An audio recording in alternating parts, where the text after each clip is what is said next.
Labai svarbu yra suprasti, kad kokybiškas interjero dizainas kuria vertę. Visuomet. Tai yra konstanta. Sprendiniai, kuriuos atliekat savo erdvėje, pirmiausia, kuria vertę jums, erdvės naudotojui.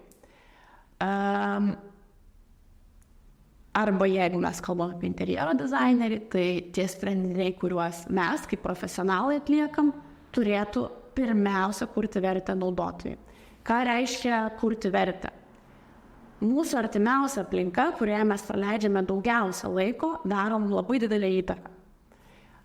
Kokią? Tai kaip ir jau minėjau, keičia mūsų būsenas, padeda mums kitaip matyti pasaulį, padeda mums kitaip matyti save, padeda mums nusiteikti dalykam, kuriuos mes turime gyveninti dienoje, padeda mums siekti savo tikslų arba priešingai gali trukdyti.